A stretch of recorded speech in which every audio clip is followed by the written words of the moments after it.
أشهد أن لا إله إلا الله وحده لا شريك له وأشهد أن محمدا عبده ورسوله أما بعد فأعوذ بالله من الشيطان الرجيم بسم الله الرحمن الرحيم الحمد لله رب العالمين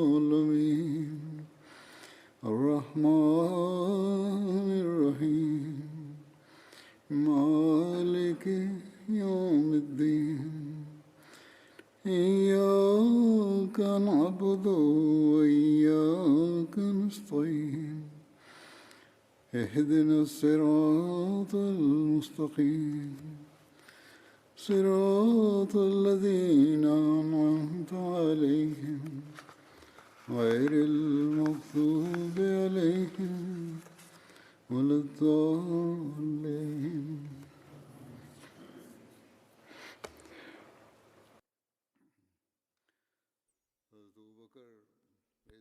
Сегодня я продолжу свое повествование о Хазрате Абу Бакре, да будет доволен им Аллах, и расскажу об освобождении им рабов.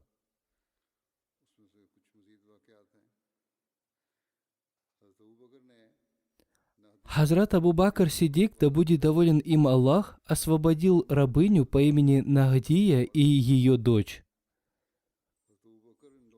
Они были рабынями племени Бану Абдуддар. Однажды Хазрат Абу Бакр проходил мимо этих рабынь. В этот момент их хозяйка заставляла их молоть муку. Она говорила им: «Клянусь богами, я никогда не освобожу вас». Хазрат Абу Бакр, обратившись к ней, сказал: «О мать того-то, оставь свою клятву». Она ответила: «Проходи дальше. Именно ты и испортил их. Освободи их, если ты так сильно сочувствуешь им». Хазрат Абу Бакр спросил ее: «Сколько ты хочешь за них?» Она назвала некую сумму, и Хазрат Абу Бакр заплатил ей эту сумму. После этого, обратившись к этим рабыням, он сказал: «Теперь вы свободны. Отдайте этой женщине ее муку». Эти женщины сказали: «О Абу Бакр, дай нам закончить ту работу, которую мы начали». Хазрат Абу Бакр сказал: «Хорошо, если вы хотите закончить свою работу, можете продолжать работать». Однажды Хазрат Абу Бакр Сиддик, да будет доволен им Аллах, проходил мимо рабыни племени Бану Мамаль. Это племя было ветвью племени Бану Ади бин Кааб. Эта рабыня была мусульманкой. Умар бин Хаттаб избивал ее, чтобы она отказалась от ислама. Хузур поясняет: в то время Хазрат Умар еще не принял ислам, и он был многобожником. Он так сильно ее избивал, что уставал от этого и говорил: «Я оставил тебя только по причине своей усталости». Эта женщина сказала ему: «Всевышний Аллах поступит с тобой так же». Затем Хазрат Абу Бакр Сиддик, да будет доволен им Аллах, выкупил ее и освободил. В другом месте повествуется, что отец Хазрата Абу Бакра, да будет доволен им Аллах, сказал ему, что вместо того, чтобы освобождать слабых, он должен освободить сильных, чтобы они могли защитить его. Хазрат Абу Бакр сказал ему, что он только хотел обрести благоволение Всевышнего Аллаха. Некоторые толкователи священного Корана, например, такие как Аллама Куртуби и Аллама Алюси, написали, что аяты священного Корана были ниспосланы относительно этих поступков Хазрата Абу Бакра, да будет доволен им Аллах. Эти аяты следующие. अम्मा मन आता वत्तका वसद्दका बिल हुस्ना फसनुयस्सिरुहु लिल युस्रा व अम्मा मन बखिला वस्तगना वकज़्ज़ब बिल हुस्ना फसनुयस्सिरुहु लिल उसरा वमा युगनी अन्हु मालुहु इज़ा तरद्दा इन्ना अलैना लल हुदा व इन्ना लना लल आखिरता वल ऊला फ़अनज़रतुकुम नारन तलद्दा ला युस्लाहा इल्ला अल अश्क़ा अल्लज़ी कज़्ज़ब व तवल्ला वसयुजन्नबुहा अल अत्क़ा वसयुजन्नबुहुल अत्क़ा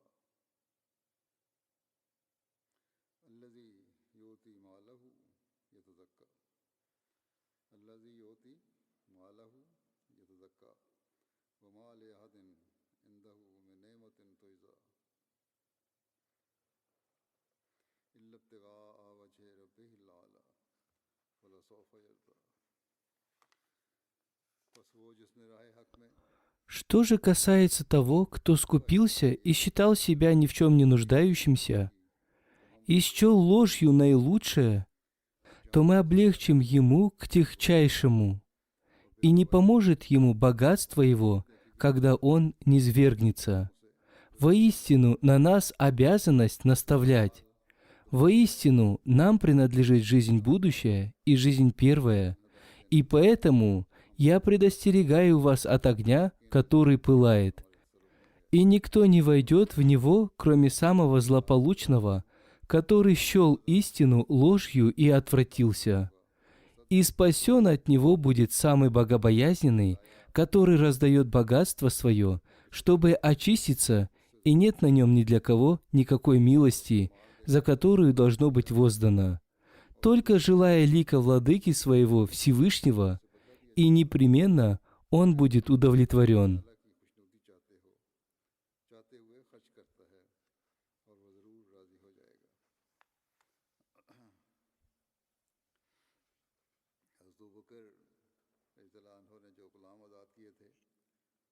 Среди рабов, освобожденных Хазратом Абу Бакром, был Хазрат Хуаб бин Арад. Относительно него Хазрат обетованный реформатор написал: «Был еще один сподвижник из числа освобожденных рабов. Однажды перед купанием он снял свою рубаху. Рядом с ним стоял один человек, который с удивлением спросил его: «Я увидел на твоей спине огрубевшую кожу. Она подобна коже буйвола. Сколько времени ты страдаешь от этой болезни? Твоя кожа тверда, как у животного». Услышав это, он улыбнулся и сказал: «Это не болезнь. Когда мы приняли ислам, наш хозяин решил наказать нас. Он сильно избивал нас и оставлял лежать под палящим солнцем. И при этом заставлял нас отречься от Мухаммада. В ответ мы произносили калиму. В ответ он избивал нас еще сильнее и таскал нас по острым камням». Арабы в то время строили свои дома и особенно стены своих домов, используя камни с острыми углами, чтобы защитить свои дома от воды. В Пенджабе их называют кингар. Далее этот сподвижник сказал: «Когда мы не отказывались от ислама, он привязывал нас за ноги и волочил по этим острым камням. То, что ты видишь на моей коже, является результатом моих страданий». Он страдал таким образом в течение нескольких лет, и когда Хазрат Абу Бакр уже не мог вытерпеть его страданий, он продал свое имущество, выкупил его и освободил.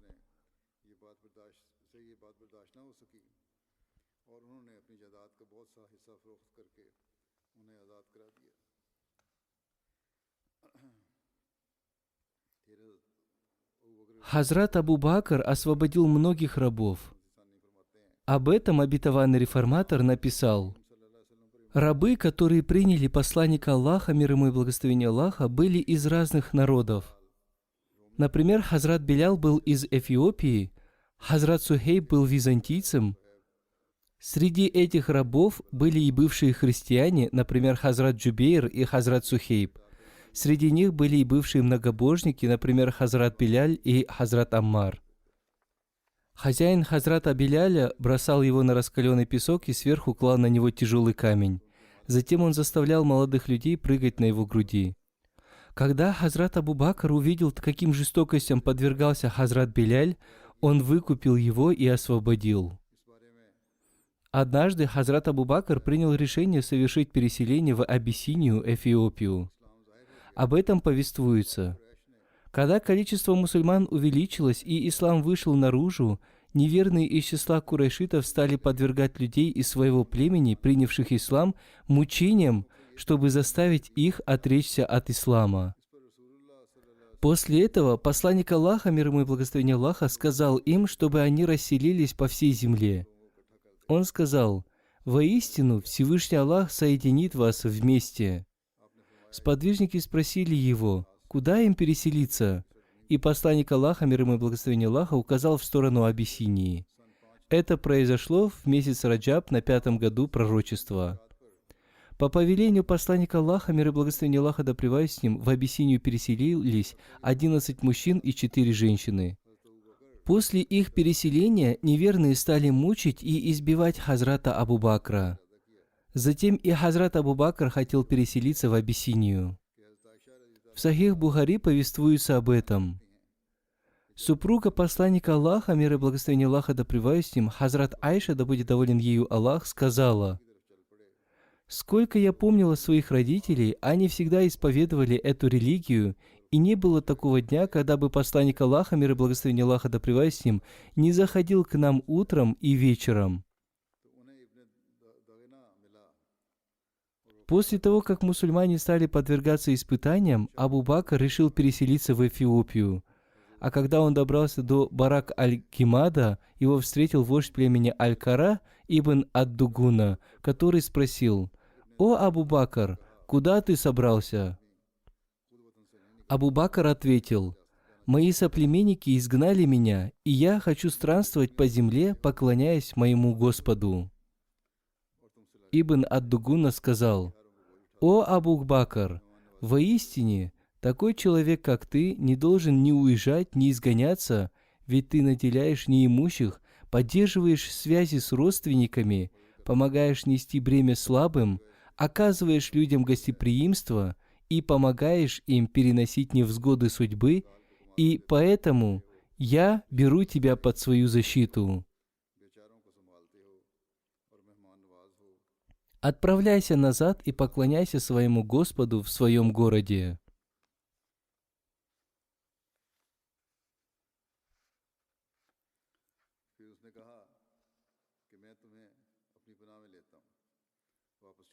И Абу Бакр вернулся, а вместе с ним приехал и Ибн ад-Дугуна, который вечером обошел знатных курайшитов и сказал каждому из них: «Поистине, такой человек, как Абу Бакр, не должен ни покидать своего города, ни изгоняться из него. Неужели вы изгоните человека, который наделяет неимущих, поддерживает связи с родственниками, помогает нести бремя слабым, оказывает людям гостеприимство и помогает им переносить невзгоды судьбы?»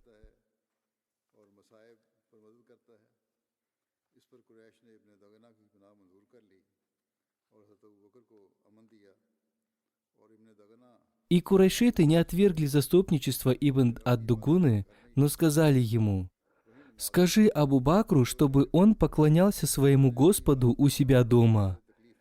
Он может молиться там и читать, что захочет, но пусть он не задевает нас этим и не делает этого открыто, так как мы опасаемся, что этим он окажет влияние на наших женщин и детей». Ибн ад-Дугуна передал это Абу Бакру, и Абу Бакр некоторое время поклонялся Господу у себя дома, нигде больше открыто не совершая молитв и не читая Коран. А затем Абу Бакру пришла в голову мысль построить мечеть. Он построил ее во дворе своего дома и стал молиться там и читать Коран. а жены и дети язычников во множестве собирались вокруг него, дивясь ему и разглядывая его. А Абу Бакр часто плакал и не мог сдерживать своих слез, когда читал Коран. Все это устрашило знатных курайшитов-язычников, и они отправили за Ибн ад-Дагуной. Когда он явился к ним, они сказали: «Мы согласились принять твое покровительство Абу Бакру при том условии, что он будет поклоняться своему Господу у себя дома. Но он нарушил это условие, устроил мечеть во дворе своего дома и стал открыто молиться и читать Коран в этой мечети. Мы опасаемся, что он окажет влияние на наших жен и детей, а потому скажи ему прекратить это. Если он согласен ограничиться поклонением своему Господу у себя дома, пусть делает это. Если же он не согласен ни на что иное, кроме открытого поклонения, то попроси его отказаться от твоей защиты, ибо мы не хотим поступать вероломно по отношению к тебе, но не можем согласиться и с тем, чтобы Абу Бакр делал все это открыто». Хазрат Айша сказала: «После этого Ибн ад-Дугуна пришел к Абу Бакру и сказал: «Тебе ведь известно, на каких условиях я договорился с ними насчет тебя. А потому ты должен либо соблюдать все условия, либо отказаться от моей защиты. Ибо поистине я не хочу, чтобы арабы услышали о том, что договор о защите человека, который я заключил с людьми, был нарушен». На это Абу Бакр сказал: «Поистине, я освобождаю тебя от обязательств, связанных с покровительством мне. Мне достаточно покровительства Всевышнего Аллаха».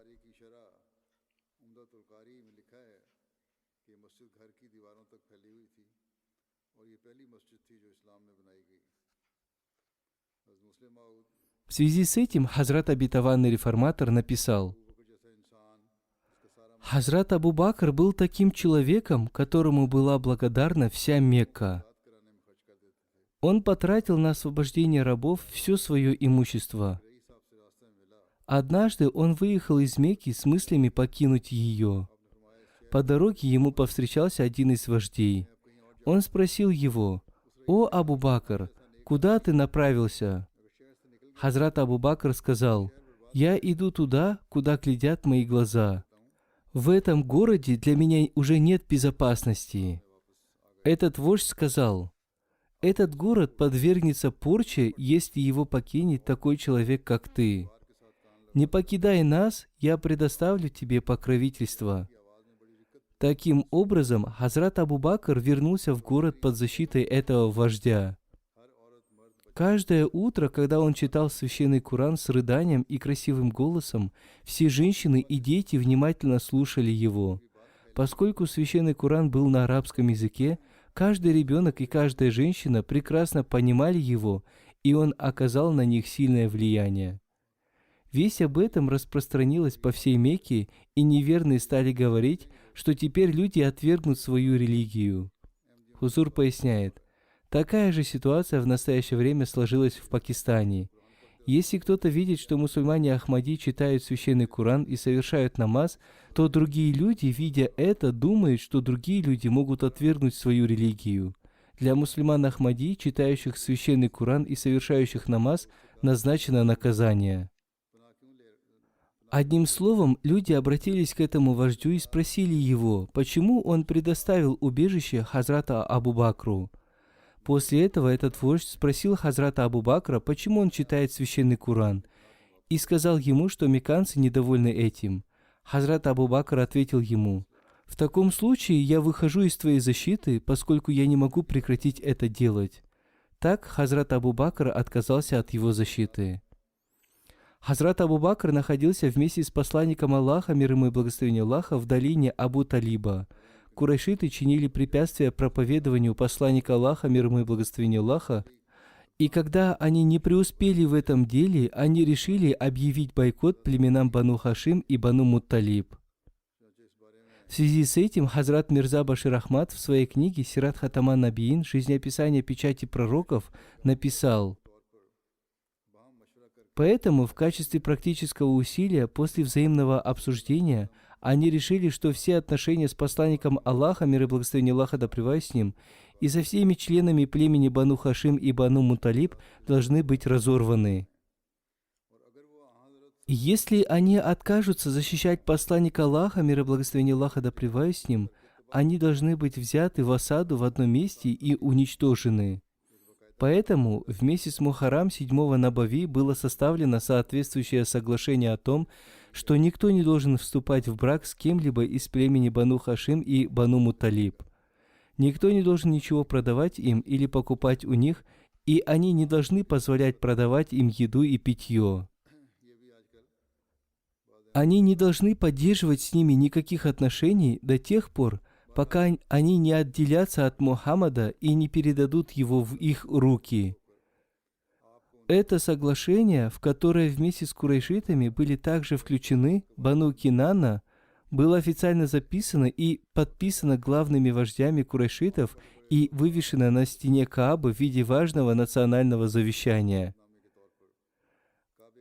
Поэтому посланник Аллаха и племена Бану Хашим и Бану Муталиб, будь то мусульмане или неверующие, за исключением Абу Лахаба, дяди посланника Аллаха по отцовской линии, который в пылу своей вражды перешел на сторону курайшитов, были заблокированы в горной долине, называемой долиной Абу Талиба.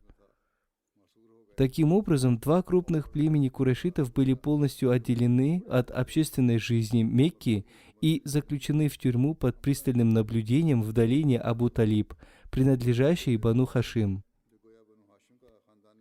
Очень немногие другие мусульмане, которые все еще проживали в Мекке, также были вместе с посланником Аллаха, мир и благословение Аллаха да пребывает с ним.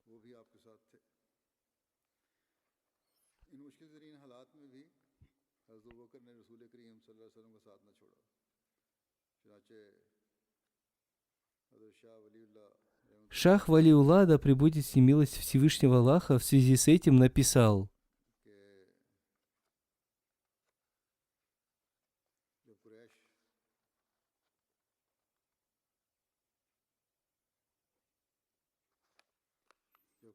когда курайшиты пришли к решению замучить посланника Аллаха, мир ему и благословение Аллаха, они заключили договор. В это сложное время Хазрат Абу Бакр, да будет доволен им Аллах, всегда был рядом с посланником Аллаха, мир ему и благословение Аллаха. В это же время Абу Талиб сочинил следующее стихотворение. «И они обрадовали и отправили обратно Сахиля бин Байзу. Эта весть обрадовала Абу Бакра и Мухаммада». То есть Абу Талиб произнес это стихотворение, когда бойкот курайшитов закончился.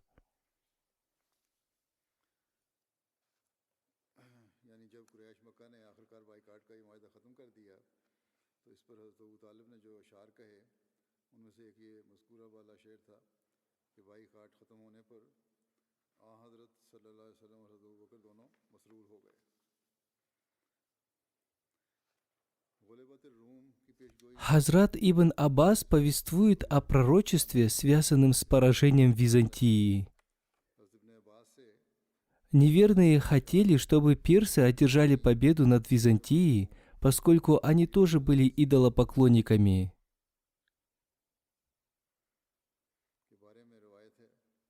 Мусульмане хотели, чтобы победу одержали византийцы, поскольку они были людьми книги. Они сказали об этом Хазрату Абу Бакру, а он передал их слова посланнику Аллаха, мир ему и благословение Аллаха, который сказал: «Воистину они, то есть римляне, одержат победу». Хазрат Абу Бакр передал эти его слова курайшитам. Курайшиты предложили назначить срок, чтобы выяснить, кто из них одержит победу. Курайшиты поставили условие, что если победят они, то они заберут себе имущество мусульман. А если они проиграют, то мусульмане заберут их имущество. Они назначили для этого срок в 5 лет, но они так и не одержали победу. Они обратились с этим к посланнику Аллаха, мир ему и благословение Аллаха, и он сказал им, почему они не назначили больший срок. Повествующий сказал: «Я думаю, что посланник Аллаха, мир ему и благословение Аллаха, назначил срок 10 лет». Это повествование из Сахих Тирмизи.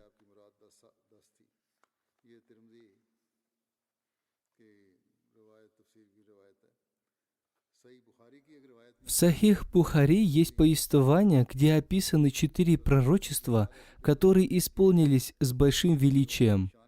Одно из них было о победе Византии.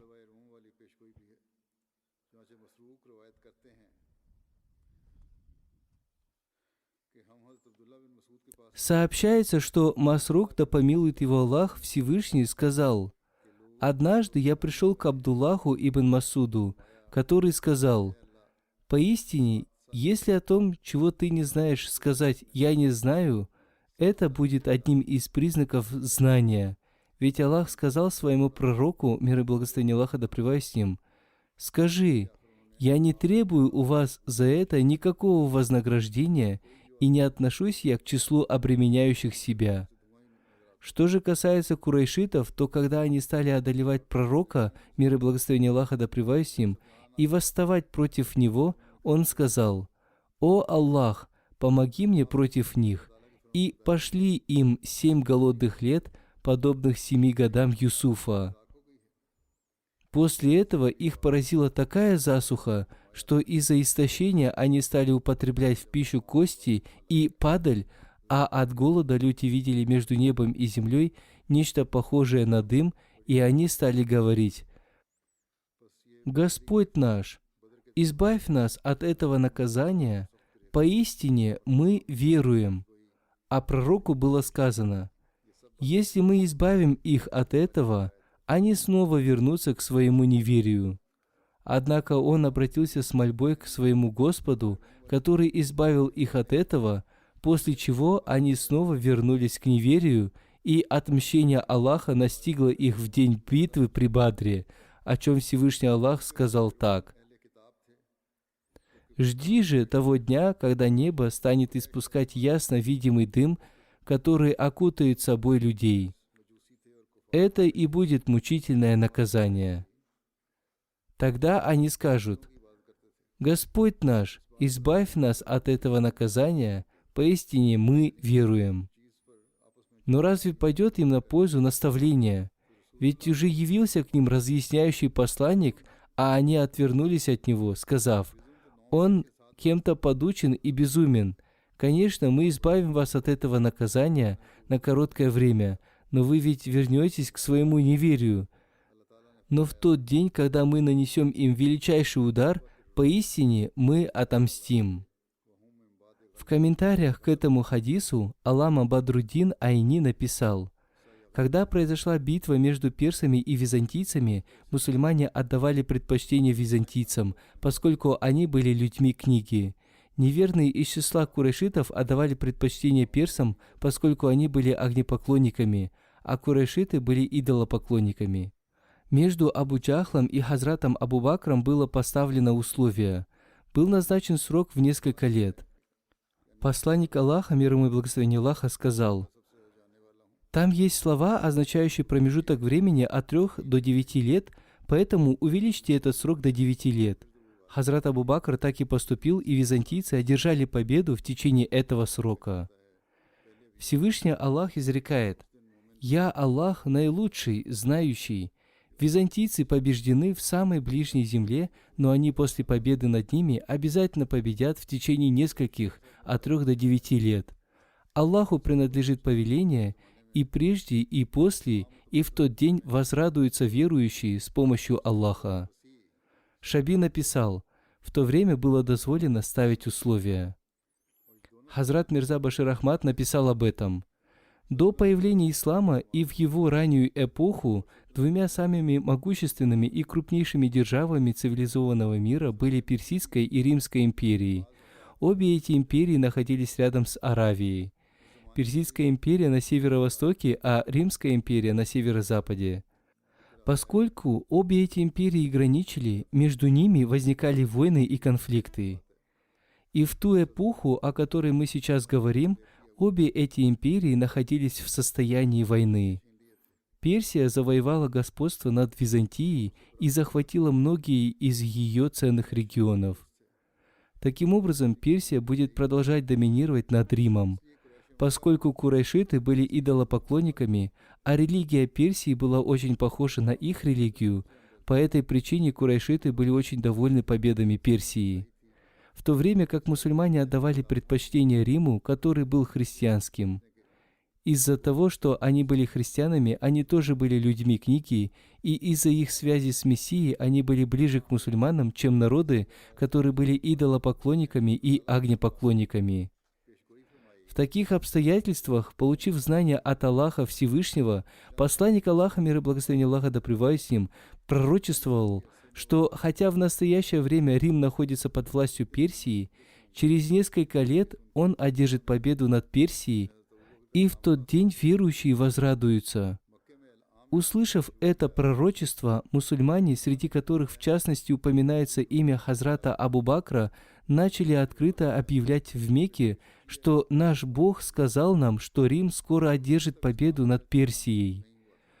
Курайшиты ответили, что если это правда, то приходите и давайте заключим на это пари. До этого времени, поскольку ставки еще не были запрещены исламом, Хазрат Абу Бакр согласился.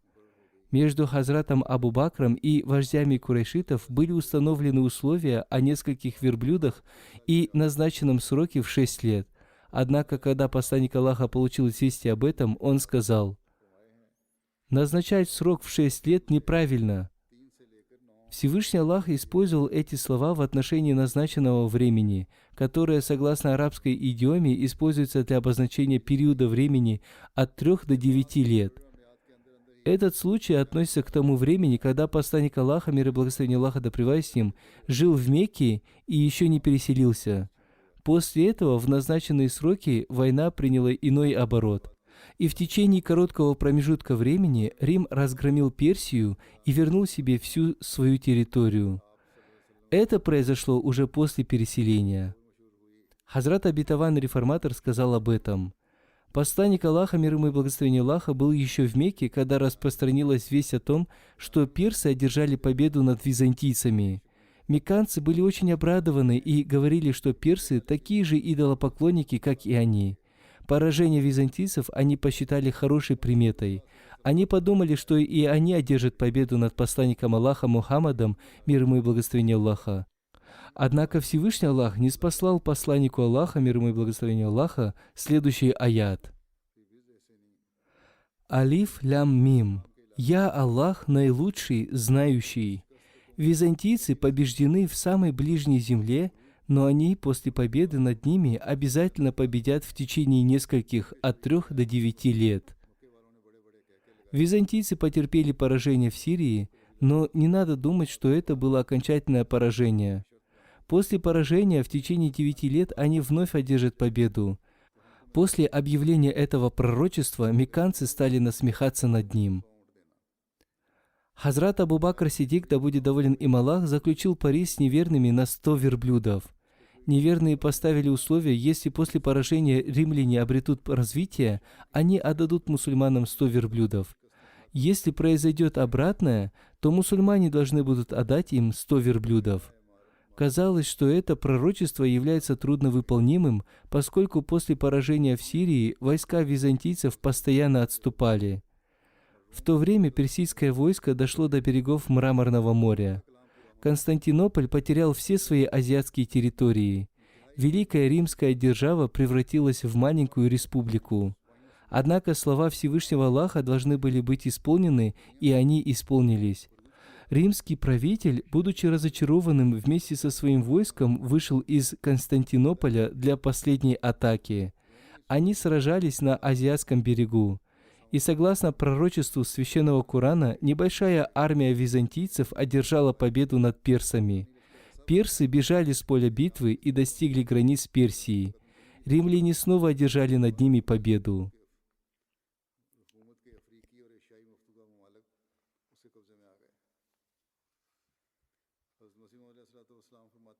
Хазрат обетованный Мессия мир ему в связи с этим сказал: Хазрат Абу Бакр заключил пари с Абу Джахлем и в качестве пророчества привел аят. Алиф лям мим, я Аллах наилучший знающий. Византийцы побеждены в самой ближней земле, но они после победы над ними обязательно победят в течение нескольких, от 3 до 9 лет. Хазрат Абу Бакр назначил срок в 3 года для исполнения этого пророчества. А посланник Аллаха, мир ему и благословение Аллаха, зная вид этого пророчества, сразу попросил Хазрата Абу Бакра исправить условия этого пари. Он сказал ему: эти слова означают промежуток времени от 3 до 9 лет.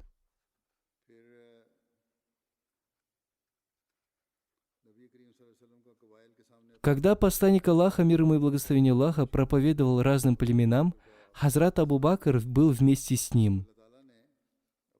Когда Всевышний Аллах пожелал религии одержать верх и даровать честь посланнику Аллаха, мир ему и благословение Аллаха, а также исполнить свое обещание, посланник Аллаха, мир ему и благословение Аллаха, во время совершения хаджа вышел из своего дома и встретился с племенами ансаров Аус и Хазрач.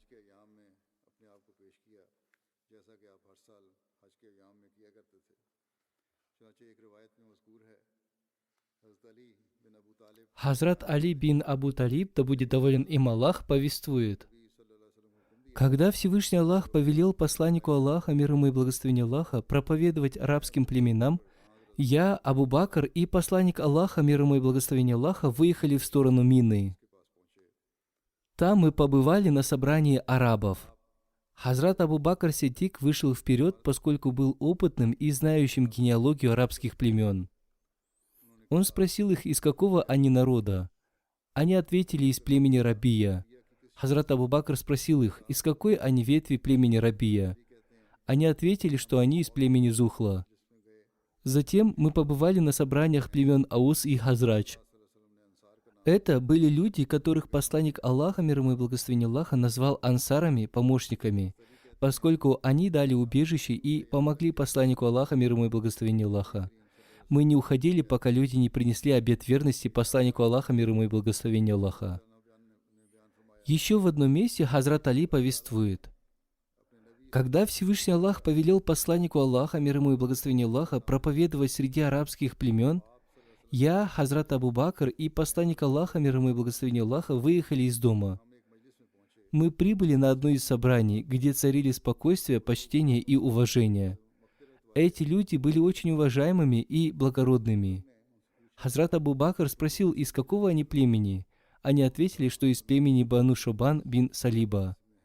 После этого Хазрат Абу Бакр, обратившись к посланнику Аллаха, мир ему и благословение Аллаха, сказал: «Пусть мои родители станут жертвой за тебя. Это самый уважаемый народ на земле». Среди этих людей были Мафрук бин Амар, Мусана бин Хариса, Хани бин Табиса и Науман бин Шарик. Посланник Аллаха, мир ему и благословение Аллаха, прочитал им аят священного Корана.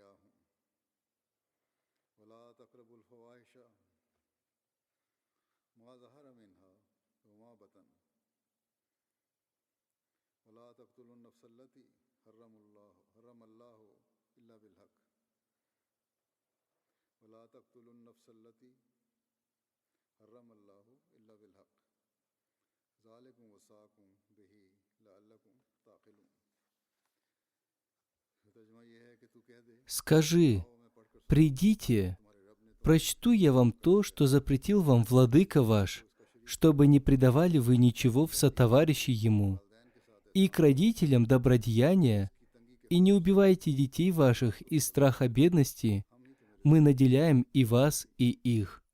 И не приближайтесь к мерзостям, к явным из них и тайным, и не убивайте душу, которую Аллах сделал священной, иначе как по закону.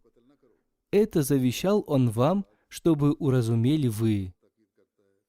После этого Мафрук сказал: это не земные слова. Если бы они были земными, мы бы сразу поняли это. Затем посланник Аллаха, мир ему и благословение Аллаха, прочитал им аят священного Корана.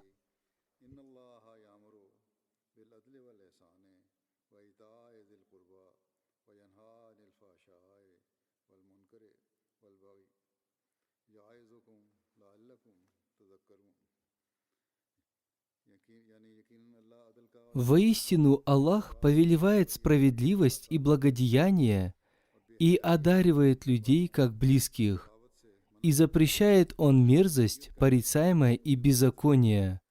Он увещевает вас, чтобы восприняли вы назидание.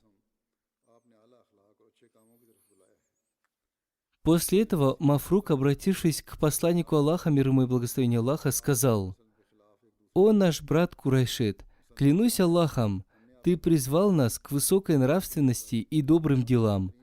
Воистину, те, кто откажет тебе и станет противостоять тебе, окажутся лжецами». Мусана сказал: «О наш брат Курайшит, ты прекрасно побеседовал с нами. Я был удивлен твоим словам.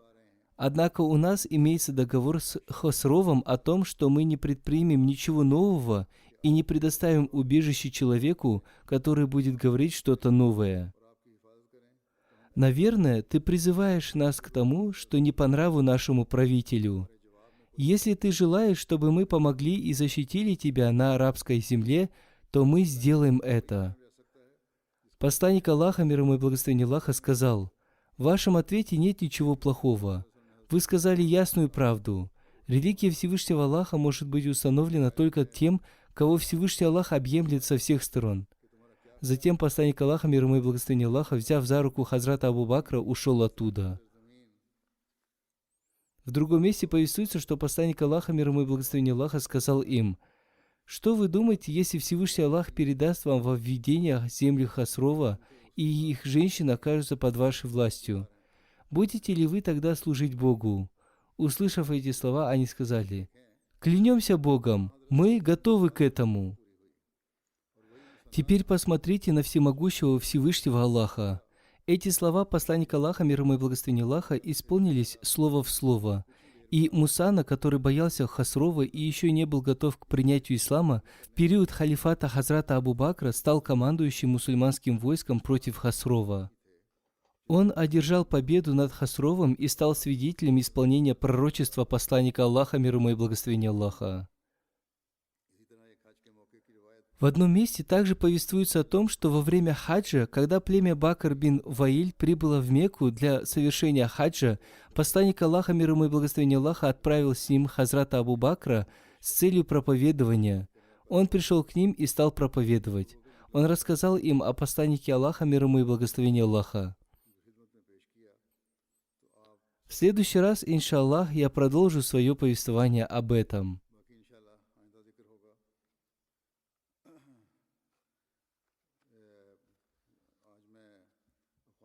Сейчас я хочу обратить ваше внимание на молитвы за тех мусульман Ахмади, которые живут в Афганистане. В настоящее время они подвергаются большим трудностям. Некоторые из них арестованы. Женщины и дети находятся в своих домах в большом беспокойствии. Мужчины, которые еще не арестованы, живут в страхе перед арестами. Они остались без домов. Пусть Всевышний Аллах облегчит их трудности. Также молитесь за мусульман Ахмади Пакистана. Они тоже сталкиваются с большими трудностями. Каждый день с мусульманами Ахмади общины Пакистана что-то происходит. Также молитесь за то, чтобы этот мир признал обетованного Мессию, мир ему. Пусть Всевышний Аллах удалит зло, и мир признает своего Создателя. После пятничной молитвы я совершу погребальную молитву в отсутствии покойного Джаназа-гайб по некоторым членам нашей общины. Первый из них – Аль-Хадж Абдурахман Айнин Сахиб. Он был бывшим секретарем общины по общим делам, а также ответственным руководителем по проведению Джальсы Саляна ежегодного съезда Ахмадийской мусульманской общины Ганы. Он родился в Гане и умер в Гане в возрасте 81 года. Инна лиляхи ва инна иляхи раджиун. Его родители приняли ахмадийский ислам. Покойный получил высшее образование в Египте. После этого он приехал в Гану и работал менеджером в разных крупных компаниях. Некоторое время он работал в Нигерии. Позднее он открыл свою компанию и работал на посту директора менеджмента. Покойный был очень преданным и искренним человеком.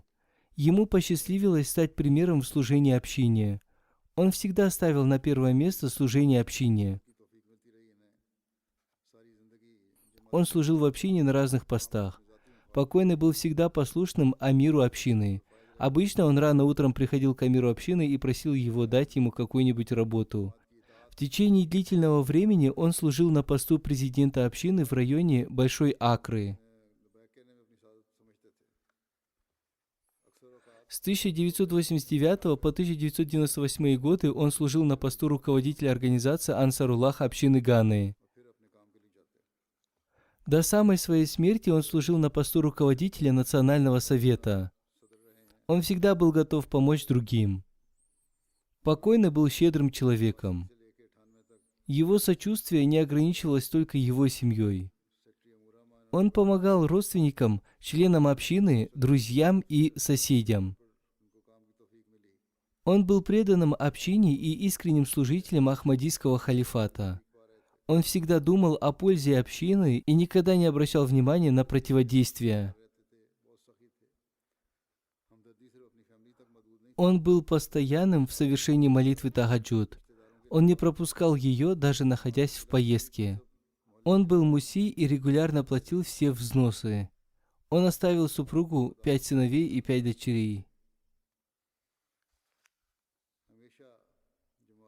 Хафиз Мубашир Ахмад, миссионер общины Ганы, пишет: «Покойный был очень хорошим и благородным человеком.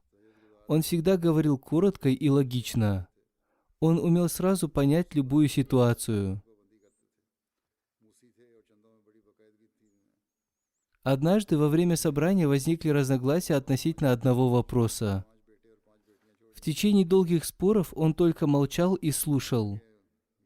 Затем, когда очередь дошла до него, он сказал: «Халиф времени уже вынес решение по этому вопросу, поэтому не спорьте и выполняйте то, что сказал халиф времени».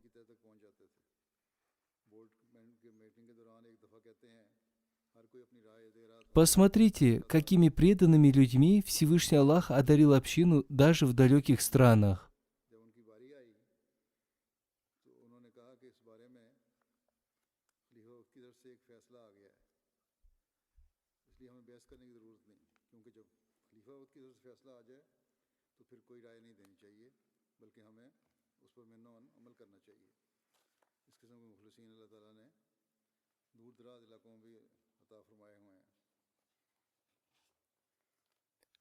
Следующий покойный Азьяб Али Мухаммад Аль-Джибали Сахиб. Он умер несколько дней назад. Инна лиляхи ва инна илляхи раджиун. Покойный был из общины Иордании. Президент общины Иордании пишет: покойный принял Ахмадият в 2010 году. Он был единственным мусульманином Ахмади в своем районе. Его супруга тоже приняла Ахмадият. Он имел твердую веру в ислам, обетованного Мессию и Ахмадийский халифат. После принятия Ахмадията, несмотря на противостояние своих родственников, он твердо придерживался Ахмадията. Он очень уважал Ахмадият и институт Ахмадийского халифата. Покойный всегда хранил веру в общину и институт Ахмадийского халифата. Покойный любил обретать знания и проповедовать. Иногда он звонил ночью и задавал самые разные вопросы. Он проводил собрания, на которых его родственники и противники задавали различные вопросы. Покойный болел сахарным диабетом. Он страдал от боли, что и стало причиной его смерти. Некоторые из его родственников говорили ему, что он болеет из-за того, что принял Ахмадият. Они говорили ему: «Если ты оставишь Ахмадият, то в судный день мы будем свидетельствовать за тебя». Однако в ответ он всегда молился со словами: «О Аллах, даруй мне смерть, будучи в Ахмадияте». Следующий покойный Дин Мухаммад Шахид Сахиб, бывший миссионер общины. Последнее время он жил в Канаде и умер в возрасте 92 лет. Инна лиляхи ва инна илляхи раджиун. Ахмадият в его семью пришел посредством его отца, который принес свой обет верности в 1938 году. 1948 году отец увез его с собой в Кадьян на Джальсу Саляна, ежегодный съезд общины.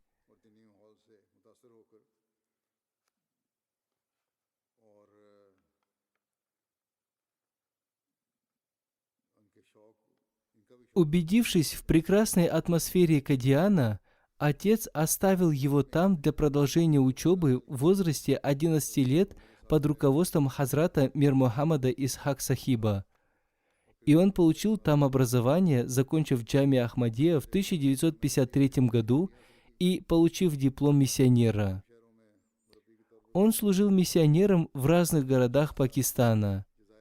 В течение 3-4 лет он служил на посту старшего миссионера на островах Фиджи. В Рабве он в течение длительного времени служил на посту пресс-секретаря общины.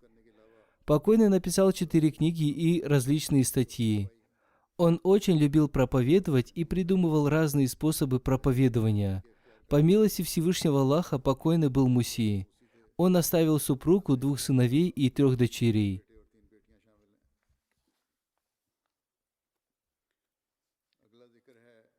Следующий покойный, уважаемый Мия Рафик Ахмад Сахиб. Он служил в офисе Джальса Саляна. Он умер в возрасте 87 лет. Инна лиляхи ва инна иляхи раджиун. Его отца звали Башир Ахмад. До раздела Индии и Пакистана его отец переселился из Кадьяна в Квету. Его отец служил на посту амира общины Кветы. Ахмадият пришел в их семью посредством его деда, хазрата доктора Абдуллы Сахиба, сподвижника хазрата обетованного Мессии мир ему. В 1960 году покойный окончил колледж в Лахоре по специальности инженер-механик. Он работал в различных отраслях. Позднее он уехал в Танзанию и работал там в течение 10 лет. Там он служил общине на посту финансового секретаря. В 1986 году он стал служить общине в качестве волонтера в офисе Джальса Саляна. В 1987 году он стал служить в этом офисе на постоянной основе. Затем в 1989 году покойный посвятил свою жизнь служению общине и стал служить в техническом отделе общины. Он служил на этом посту до самой своей смерти. Хазрат Третий халиф обетованного Мессии нашел ему супругу, и Хазрат Мауляна Абуль-Ата Джаландари Сахиб совершил обряд их бракосочетания. Всевышний Аллах даровал ему 3 сыновей и 1 дочь.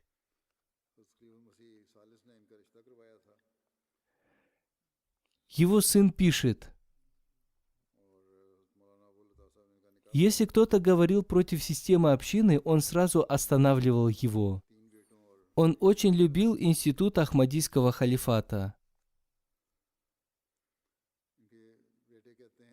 Однажды кто-то сказал ему, что квартира, которую сдала ему община, очень мала, и если он попросит площадь побольше, община может ему ее выделить.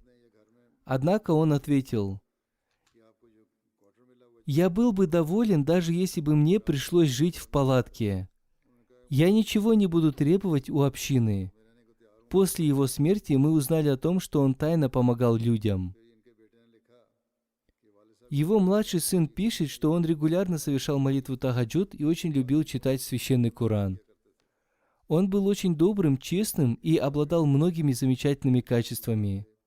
Он был послушен и предан халифу времени. Его служение религии было необыкновенным. Хузур поясняет: «Я тоже заметил его доброту и скромность. Я видел, с какой искренностью он служил общине. Он был верным своему обету верности».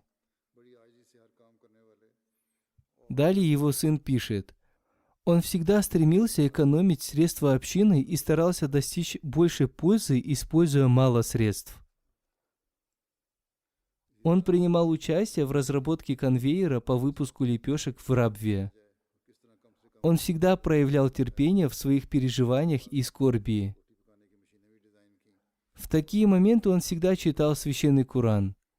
Во время своей болезни и до самой своей смерти он никому не показывал своей боли. صبر اور حوصلہ اکثر دفعہ پریشانی یا تکلیف کے وقت قرآن کریم پڑھتے دیکھا. بیماری کے وقت اور وفات سے قبل بھی انہیں ذرا بھی تکلیف کا احساس نہیں ہونے دیا انہوں نے. ہر کام بڑی ایمانداری اور جذبے سے کرتے تھے، پہلے بھی ذکر ہو چکا ہے. اگلا ذکر ہے Следующая покойная Канта Зафар Сахиба, супруга Ихсануллы Зафар Сахиба, бывшего амира общины США. Она погибла в автокатастрофе несколько дней назад. Инна лиляхи ва инна иляхи раджиун.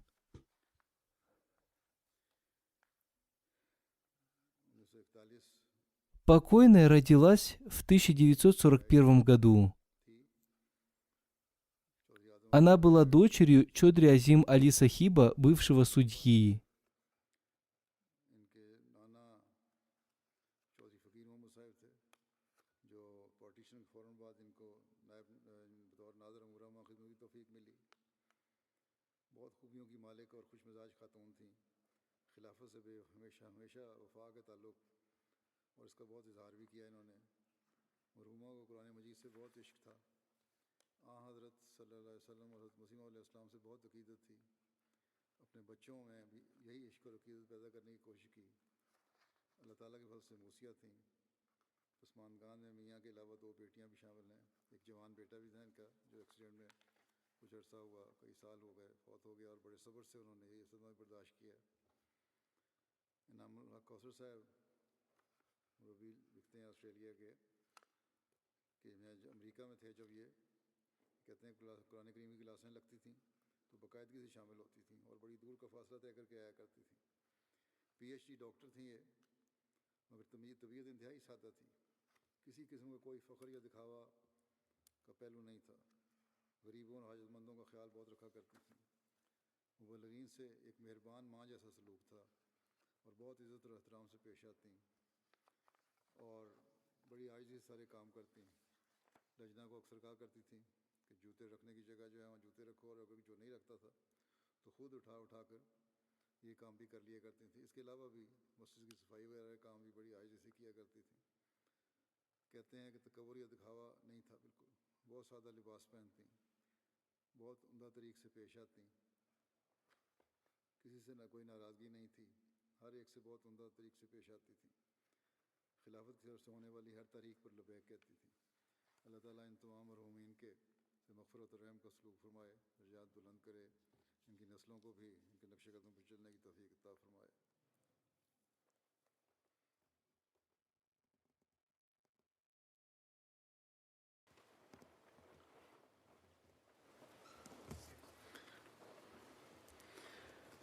الحمد لله نحمده ونستعينه ونستغفره ونؤمن به ونتوكل عليه ونعوذ بالله من شرور أنفسنا ومن سيئات أعمالنا. من يهده الله فلا مضل له ومن يضلل فلا هادي له. ونشهد أن لا إله إلا الله ونشهد أن محمدا عبده ورسوله. عباد الله رحمكم الله، إن الله يأمر بالعدل والإحسان وإيتاء ذي القربى وينهى عن الفحشاء والمنكر والبغي يعظكم لعلكم تذكرون. اذكروا الله يذكركم وادعوه يستجب لكم ولذكر الله أكبر.